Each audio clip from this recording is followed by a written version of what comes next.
मन मंदिरा गजर भक्तीचा.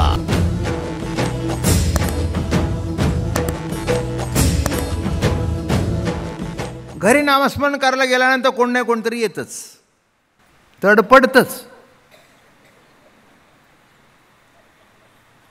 ते तडपडल्याशिवाय राहतच नाही. ते एक सध्या झालंय मोबाईल. मी 90% बंद ठेवतो, पण चुकून जर कधी राहिला तर आलं वाजलंच ते. मग ती उपासनासुद्धा बाजूला ठेवून आणि मग पुन्हा सुरू करायचं. मग मला काय वाटतं, देवाची इच्छा होती आज डबल करावं, मग डबल सुरू. काय करावं? इथे कसं आहे, इकडे तिकडे बघता येतं. महाराज बघतायत बरं का. मी इकडे बघत नाही, तुम्हालाही बघून देत नाही. बरोबर आहे ना. एक चित्त करण्याची गरज नाही. कीर्तनामध्ये बसल्यानंतर एक चित्त, उघड समाधी, हरिकथा सोहळा, आणि नर नारी बाळा लहान थोरा. नर असू दे, नारी असू दे, लहान असू दे, थोर असू दे, त्याला समाधी काय ती कळत नाही. पण कीर्तनाबद्दल बसल्यानंतर समाधी लागल्याशिवाय राहत नाही. एक प्रमाण फार गोड आहे. समाधीचे सुख सांडा ओवाळोनी, सांडा ओवाळोनी, ऐसाया कीर्तनी ब्रह्मरस, ब्रह्मरस. समाधीचे सुख सांडा ओवाळोनी, सांडा ओवाळोनी. काय आहे? ऐसा या कीर्तनी ब्रह्मरस. असा हा कीर्तनाला ब्रह्मरस आहे. म्हणून देवाला प्रवचनपेक्षा सुद्धा कीर्तन आवडतं, नामस्मरण आवडतं. कारण हे बघा, आता इथे मला बंधन आहे. आता तुमच्याकडून विठ्ठल विठ्ठल भजन करून घेतलं, हा भाग निराळा. माझ्या मनाला आल्यावर मी करून घेतो, मी काय त्याची बंधन. पण प्रवचनामध्ये असं चालत नसतं. प्रवचन आहे की प्रवचन, याच्या पुढे याच्या पुढे याच्या पुढे याच्या पुढे याच्या पुढे नामस्मरण वगैरे काही नाही. काय काय ते पहिल्यांदासुद्धा पुंडलिकवरती म्हणत नाहीत, एकदम डायरेक्ट पुष्प उघडतात, तर श्लोक वाचतात आणि सांगायला सुरुवात करतात. असेही आहेत काही अलग अलग. इथे कसं आहे, पुंडलिकवरती म्हणून मग ओवी वाचून, पण पुन्हा काही नाही. पुन्हा तुमच्याकडून नामस्मरण तुम्ही ऐकायचं. ऐकलं तर ऐकलं, नाही ते ठीक आहे. नाही, पण माणसं इतकी चांगली आहेत, ऐकतात. ज्या अर्थी रोज 3 तास 4 तास काढून येत आहे, त्या अर्थी ऐकण्याकरताच येतात. ते आपला वेळ वाया कसा घालवतील? मी काय म्हटलं, पण कीर्तन हे कीर्तन हे माझं ऐकताय. कीर्तनामध्ये जेव्हा नाम घेता तेव्हा तो प्रभूचं नाम घेताय. माझं म्हणणं कळलं का? चॉकलेटची गोळी खाणं निराळं आणि बरं होण्याकरता औषधाची गोळी खाणं निराळं. ते चॉकलेट चांगलं असेल ते ठीक आहे, नाही तर नको ते रोग होतील. म्हणून लहान मुलांना जास्ती चॉकलेट देऊ नये असं सांगतात. पण आईवडीलच खातात तर पोरं तरी काय करणार? आईवडिलांना सुद्धा चॉकलेट आवडतं बरं का. मी आईबाप बघितले, दे ना मला, दे ना एक थोडंसं, एक तुकडा मला दे ना, मला दे ना, बरं का. आणि त्याच्यातला मोठा तुकडा आपण करायचा. मग बाबा तुम्ही एवढा कशा करता खाल्लो? नाही नाही, यालासुद्धा लहानपणापासून चॉकलेटची सवय, आवडतंच. अरे पण त्याने दात खराब होतात, अमकं खराब होतं. बरोबर आहे ना. इथे असं काही नाही आहे. नामस्मरण घेण्याने काही खराब होणार नाही. उलट जे खराब झालं आहे ते उत्तम होईल. जे खराब झालं आहे, म्हणून कीर्तन भक्ती ही सर्वश्रेष्ठ भक्ती आहे. बघा ओव्या कशा आहेत बघा. कीर्तनाचे नट नाचे, नाशले व्यवसाय प्रायश्चित्ताचे, जे नामचे नाही पापाचे ऐसे केले. पापाचं नाव शिल्लक ठेवणार नाही. आत्तापर्यंत केले असतील ते धुवून जातील आणि पुढे करण्याची बुद्धी होणार नाही. नाम जे नाही यमदमावकळा आणली, तीर्थे ठायावरून उठवली, यमलोकीची खुंटली रहाटी आगावी. काय ज्ञानोबा ओव्या लिहितायत बघा. तीर्थे ठायावरून उठवली. सगळे नामस्मरण करून करायला लागल्यानंतर तीर्थांनी वाटलं की आता आपल्यात येऊन पवित्र कोण होणार? येतायत ते जर पवित्र आहे तर आपल्याकडे तीर्थे ठायावरून उठवली, यमलोकीची खुंटली राहाटी आघवी. स्वर्ग वैकुंठाचं द्वार सतत उघडं. इथे यमपुरीचं दार उघडं होतं, पण नामस्मरण करू लागल्यानंतर यमपुरीचं दार सुद्धा बंद करावं लागलं. आता ते म्हणले इकडे येतच नाही कोणी, सगळे नामात गुंग झाले. म्हणून तुम्हाला सांगायचं नामस्मरण करा. आणि नामस्मरणाला प्राधान्य देणारा फक्त वारकरी संप्रदाय एकच आहे. बाकी हे मंत्र म्हणा, ते मंत्र म्हणा, ते मंत्र म्हणा, कोणतेही मंत्र वाईट आहेत, पण प्रभूच्या नामाइतका काही श्रेष्ठ नाही. माझं म्हणणं कळलं का? सर्वश्रेष्ठ मंत्र कोणचा? जय जय राम कृष्ण हरी. अशौचिये जपो नये आणि का ते ऐको नये, ऐसिया मंत्रा ते जगबिये, त्याचे फळणे थोडे परीक्षो वणे बहु, तैसा मंत्र राज नवे रे रे. काय शब्द वापरला? मंत्र राज नवे रे रे. नारायण नाम नारायण नाम नारायण नाम झणत्कार रे. हा मंत्रराज कसा आहे? मंत्रराज आहे. अरे म्हटलं की उद्धार. यमदमा उकळा आणली, तीर्थे ठायावरून उठली, यमलोकीची खुंटली राट. यम म्हणे कवणा ते मावे, दम म्हणे कवणा ते दमावे, तीर्थे म्हणे ती काय खावे, दोष उखदाश नाही. ऐसे माझे निनाम गोषे, नाहीच करीती विश्वाची दुःखे. काय म्हणतायत? माझ्या नामघोषांनी विश्वातली दुःख नाहीसे होतात. अरे नामस्मरण करणारा काय करतो माहिती आहे का? काही एखाद्याने वैकुंठा जावे, ते तीही वैकुंठीची केली आगावे.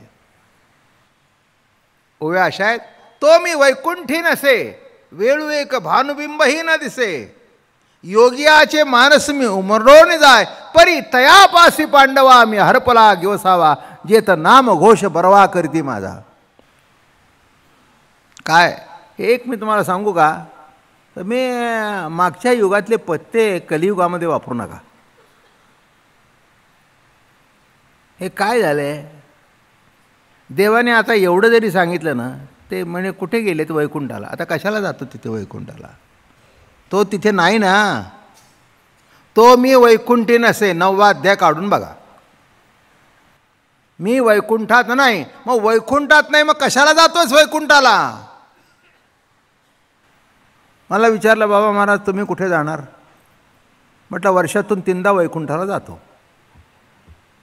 पण माझं वैकुंठ असं आहे, जाऊन पुन्हा परत येतो. पंढरी हे भूवैकुंठ. माझं म्हणणं कळलं का? जिथे देव राहतो ती पंढरी.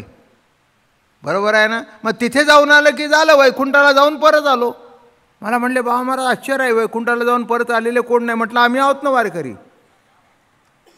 वारकरी पंढरपूरला जातो, देवाच्या गावी जातो, जाऊन परत येतो. बघा प्रमाणच आहे. अधिकाक्षराने एका भूवैकुंठ म्हणे तुका. तुकोबाराय म्हणतात पंढरी हे भूवैकुंठ आहे. अनेकांना पटेल, अनेका पटणार नाही. मी काही तसा काही विचार करत नाही. संतांना जे पटलं ते तुम्हालाही पटलं पाहिजे आणि मलाही पटलं पाहिजे. नाही पटलं तुमचा भाग. संतच जर पटत नाही तर संतांचा विचार कसे पटतील? काही मुलांना आईबापच आवडत नाहीत तर त्यांचे विचार कसे पटतील? पण त्यांची एफडी आवडतात.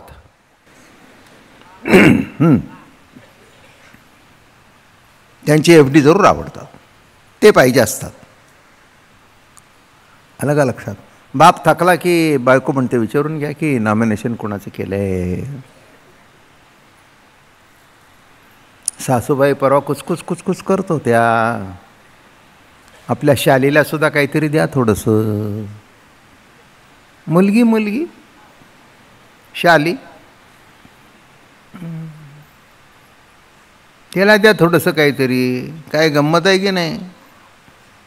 मग म्हणतो, बाबा तुम्ही थकलाय, विचारणं बरोबर नाही, पण सगळं नीट केलं आहे ना, माझंच नाव घाला बरं का ना. लवाडो सगळे. मग जिथे बापाशी एवढी लवाडी, तिथे त्या मूळ बापाशी किती लबाडी करतायत. म्हणूनच सुख नाही, म्हणूनच समाधान नाही. अरे त्यांनी कमवणार आहे, त्याला वाटेल त्याला देईल ना. एवढं काय तुला पंचायत पडली आहे? त्याला वाटेल त्याला देईल, तुला कशाला पंचायत पाहिजे? हां, मुलीला दिलं म्हणून एवढं तुझ्या पोटात दुखायचं कारण काय? देऊ नाही का? पोट निराळं आहे नाही का? हो नाही, तिच्या सासर, अरे तिच्या सासरचं जरी रगड असलं तरी तिला असंच नेहमी वाटतं की माझ्या माहेरचा 100 तरी नोट मला असावी, असं वाटतं ना? का नाही वाटत? काय चुकलं? काहीही चुकलेलं नाही आहे. म्हणून हे बाबा माझं नाव घातलं ना, बाप म्हणला हे सांगायची गरज नाही, तू तसा वाग म्हणजे सगळी नावं खोडून तुझंच ठेवीन, माझं सुद्धा खोडीन. पण विचारलंस ना, त्या अर्थी अविश्वास आहे तुझ्या मनात, म्हणून आता नक्कीच नावं घालायची ती घालीन. काय विचारलंस ना? ज्या वेळेला मला विचारलंस तेव्हा मला कळलं की तुझा माझ्यावर विश्वास नाही. मग तुझा जर माझ्यावर विश्वास नाही तर तुझ्यावर तरी का विश्वास ठेवू की मी सांगितलंय त्याला देशील?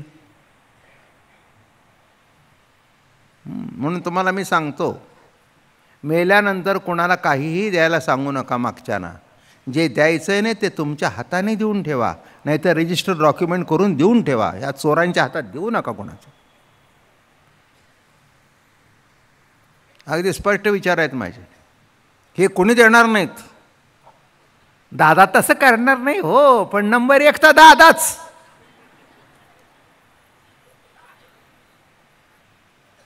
काय अवघड आहे सगळं. हे कीर्तन आहे बरं का, हे तुमचं कीर्तन आहे. काय म्हणून म्हटलं मी की अनंत कोट ब्रह्मांड नायक ज्यांनी श्वास दिलाय तो देव कळत नाही, तर हा साधा बाप कसा कळावा ह्या लोकांना?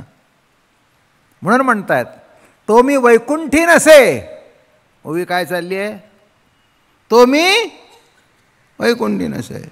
आता जुन्या काळचा दृष्टांत देतो. आता आमची मुंबई इतकी सुधारली, मला सुद्धा कळत नाही काय. हो, ते ब्रिज झालेत ना वरचे सगळे. हो, कुठून काय काय ते पहिलं दुकान तिथे नसतंच. आपण सगळ्या दुकानाच्या कोपऱ्याच्या कोपरे शिल्लकच राहिले नाही, आणि दुकानही शिल्लक राहिले नाही. आपण कुठे येतो, कुठेतरी पुढे निघून जातो. महाराज ते मागे राहिलं की अहो, पण ते दुकान कुठे गेलं? किती वर्षांनी येत आहे मुंबईला?